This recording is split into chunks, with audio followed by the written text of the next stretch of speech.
ఉన్న బంగారాన్ని విడిపించి ఆ రోజు ఆన్లైన్ రేటుకే మేము కొంటాం. Sharma gold company.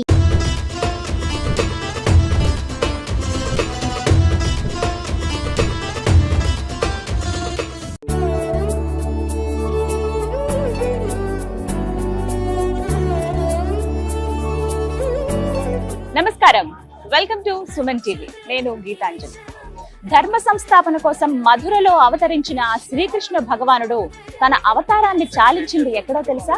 అత్యంత పుణ్యస్థలంగా అందరూ భావించేటువంటి బాలికా తీర్థలో. ప్రస్తుతం అదే ప్రాంతంలో నేనున్నాను. ఈ ప్రాంతం గుజరాత్ సోమనాథ్ ఆలయానికి అతి దగ్గరలో ఉంటుందండి. ఇక్కడి నుంచి సోమనాథ్ ఆలయం కేవలం 10 కిలోమీటర్లు మాత్రమే. సోమనాథ్ ఆలయానికి వెళుతున్న వారు ఈ ప్రాంతాన్ని ఖచ్చితంగా తప్పకుండా దర్శనం చేసుకుంటారు. మరి లోపలికి వెళ్ళి స్వామి అంటే ఆ శ్రీకృష్ణ భగవానుడు ఎలా నిర్యాణం చెందారో ఆ విశేషాలు తెలుసుకుందామా? రండి.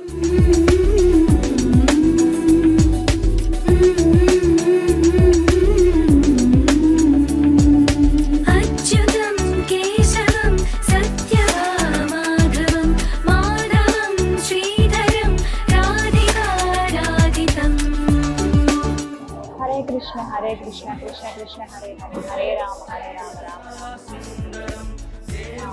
ఎంత సుందరంగా ఉందో స్వామి రూపం. కానీ కొంత బాధ కూడా అనిపిస్తుంది ఆ విగ్రహం ఏ విధంగానైతే కూర్చుని ఉందో చూస్తే. ఎందుకంటే ఉద్ధవుడి బాణం తగిలిన తర్వాత కృష్ణ భగవానుడు అలా ఆ ప్రాంతం ఎక్కడైతే బాణం తగిలిందో ఆ ప్రాంతం నుంచి అలా నడుచుకుంటూ వచ్చి ఒక వృక్షం దగ్గర ఆ వృక్షానికి ఆనుకుని తను నిర్యాణం చెందారని చెప్తారు కదా, అదే ప్రాంతం అండి ఇది.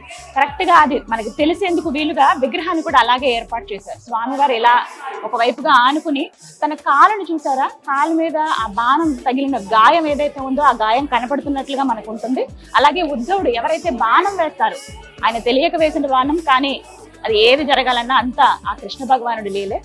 ఇదే అంటే ఈ ఘటన జరిగిందని చెప్పడానికి కోసం అని చెప్పి ఆ విధంగా ఉద్ధవుడి విగ్రహం కూడా ఒకవైపుగా స్వామికి నమస్కరిస్తూ మనం చూస్తాం. అగో చూడండి.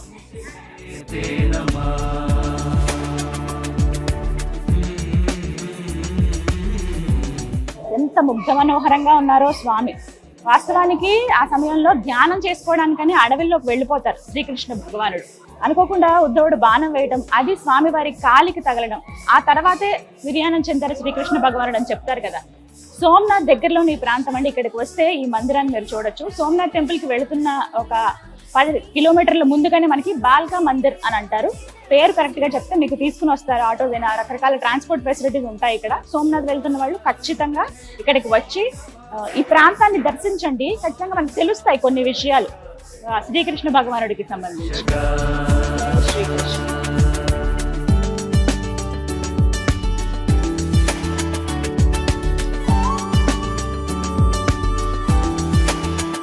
ఆలయం లోపలికి అడుగు పెట్టగానే ఒక ఉద్విగ్న వాతావరణం అంటారు కదంటే, ఏదో ఒక ఆందోళన ఉంటుంది, స్వామివారిని దర్శించుకున్నామన్న ఆనందము ఉంటుంది.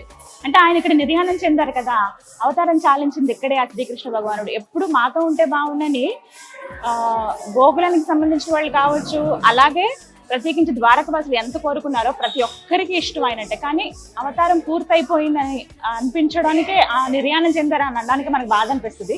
ఇక్కడికి వచ్చి చూస్తే కొంచెం ఆ ఫీల్ అందరికీ అనిపిస్తుంది అండి. కానీ చాలా అతి పవిత్రమైన స్థలంగా భావిస్తారు గుజరాతీలు. మొత్తం కృష్ణుని నమ్మే ప్రతి ఒక్కరూ ఒక్కసారైనా వాళ్ళ జీవితంలో ఈ ప్రాంతానికి వచ్చి చూడాలి అని అనుకుంటారనమాట. అలాగే ఆలయ నిర్మాణం కూడా దాదాపుగా గుజరాత్ లోని అన్ని టెంపుల్స్ లో మనం నగారా శైలినే చూస్తాం. ఎంత సుందరంగా ఉంటాయంటే ఇలా ఏదో ఒక్కొక్కటి పేర్చినట్లుగా కనపడతాయి. దూరం నుంచి చాలా అద్భుతమైన ఆర్కిటెక్చర్ అండి. ఎంత దూరం నుంచి అయినా ఇట్టే గుర్తుపట్టొచ్చు నగారా శైలి అని చెప్పి. చాలా అద్భుతంగా ఉంటుంది. చిన్న చిన్నవి కూడా చాలా డీటెయిల్డ్ గా ఉంటాయి. నేను మీకు ఒకసారి గోపురము అలాగే చుట్టుపక్కల ఉపాలయాలు కూడా ఉన్నాయి, అవి కూడా ఒకసారి చూపిస్తాను చూడండి. ఎంత చక్కగా ఉంటుందో ఆర్కిటెక్చర్ అయితే.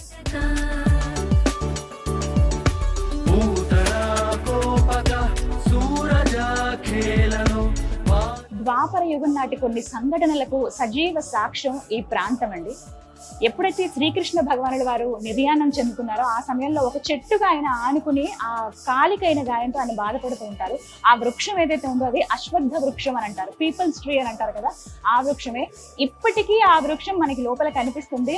అక్కడే స్వామివారి విగ్రహం పెట్టి మందిరాన్ని ఏర్పాటు చేశారు. ఇక్కడ మీకు కనపడుతుంది చూసారా, అక్షరాల 5000 సంవత్సరాల చరిత్ర కలిగినటువంటి వృక్షం అది.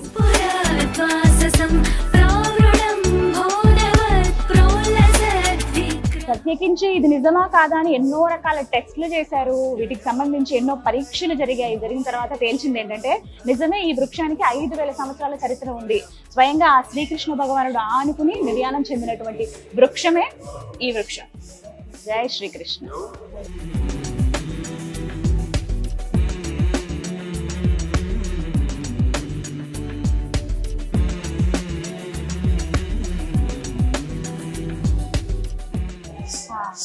చాలా ప్రశాంతంగా అనిపిస్తుంది.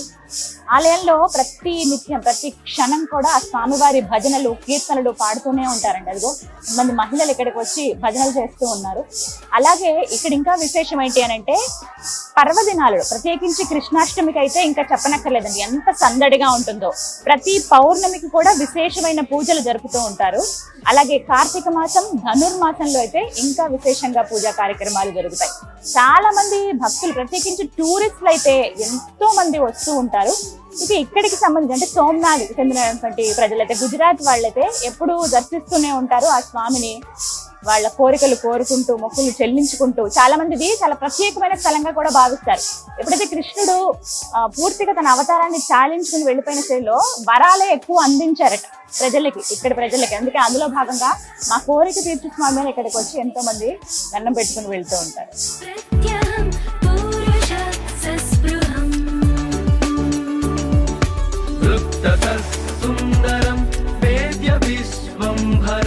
సరిగ్గా ఇదే ప్రాంతంలో అండి ఎప్పుడైతే శ్రీకృష్ణ భగవానుడు నిర్యాణం చెందుతున్నారో ఆ సమయంలో అర్జునుడికి కూడా ఆ సమాచారాన్ని అందిస్తారు. వెంటనే హుటాహుటిన అర్జునుడు అక్కడికి చేరుకుంటాడట. అర్జునుడితో చివరి మాటలు కొన్ని చెప్తాడు ఆ శ్రీకృష్ణ భగవానుడు. నా అంతర్ధానం అంటే నా అవతారం ముగించిన తర్వాత పూర్తి బాధ్యత అంతా నా వాళ్ళకి సంబంధించి నువ్వే తీసుకోవాలి. ఎప్పుడైతే నేను నిర్యాణం చెందుతున్నానన్న విషయం బలరాముడికి తెలుస్తుందో ఆయన కూడా స్వయంగా నీళ్ళల్లో మునుగుతారు, ఆయన కూడా తన అవతారాన్ని చాలిస్తారు అని అర్జునుడికి ఒక మాట చెప్తాడట శ్రీకృష్ణుడు. అందరికీ తెలిసిందే కదా వాళ్ళిద్దరి అనుబంధం ఎంతగా ఉంటుందో. కృష్ణుడు బలరాముడు ఇంకంటే ఒక తల్లి గర్భాన జన్మించకపోయినా వారు ఎంత అన్యోన్యంగా ఉంటారు. ఇక ఆయన ఆదిశేషుడే కదా శ్రీకృష్ణ భగవాన్ అంటే విష్ణుమూర్తే. వాళ్ళిద్దరిది అంత అన్యోన్యమైనటువంటి సంబంధం అనమాట. ఎప్పుడైతే ఈయన అవతారం ఇంకా ఛాలెంజ్ చేస్తున్నారని కానీ ఇంకా నేనుండేం చేయను ఈ భూమి మీద కృష్ణుడు చెంత లేకుండా అని చెప్పి అక్కడ బలరాముడు కూడా తన అవతారాన్ని చాలిస్తారు. అయితే ఈ విషయాన్ని అర్జునుడికి బోధిస్తాడు. అంటే అంత్యక్రియలు ఈ విధంగా జరపండి, కానీ నా హృదయాన్ని మాత్రం సముద్రంలో వేసేయమంటే కృష్ణుడు ఏ విధంగా అయితే చెప్తాడో అదే విధంగా అర్జునుడు పాటిస్తాడనమాట. హృదయాన్ని మాత్రమే తీసి సముద్రంలో వేస్తే అది అలా కొట్టుకుంటూ వెళ్ళి ఒక వృక్షానికి అతుక్కోవడం, ఆ వృక్షాన్నే ఒక దైవంగా మలచి పూరి జగన్నాథుడిగా తయారు చేస్తారు. ఇప్పటికీ పూరి జగన్నాథుడు గుండె ఏదైతే ఉందో అది శ్రీకృష్ణ భగవానుడు అని కోట్ల మంది భక్తులను నమ్మిక.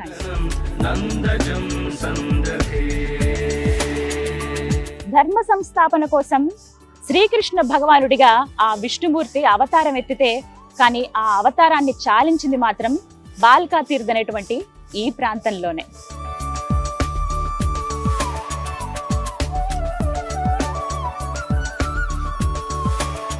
ఈ ప్రాంతం అత్యంత పుణ్యస్థలంగా భావిస్తారండి ప్రతి ఒక్కరూ కూడాను. సోమనాథ్ ఎవరైతే వస్తారో, సోమనాథ్ అనగానే శివయ్యకి సంబంధించిన ప్రాంతం, కానీ శివయ్య అంటే హరిభక్తులు హరభక్తులు అవుతారు, హరభక్తులు హరిభక్తులు అవుతారు అన్నట్లుగా శివయ్య చెంతనే ఇక్కడ మనం కృష్ణ భగవానుడిని కూడా మనం దర్శించుకోవచ్చు అనమాట. జీవితంలో ఒక్కసారైనా ఇలాంటి ప్రాంతాలని మనం చూడాలి కొన్ని అని మనం అనుకుంటాం కదా, అందులో బాల్కా తీర్థ్ కూడా ఒకటి. సోమనాథ్ ఇక్కడ నుంచి జస్ట్ 10 కిలోమీటర్స్ అండి. సోమనాథ్ వెళ్తుండగానే ముందుగా మనకి బాల్కా తీర్థ్ కనపడుతుంది. తప్పకుండా ఈ ప్రాంతాన్ని దర్శించుకుని వెళ్ళండి. హరే కృష్ణ.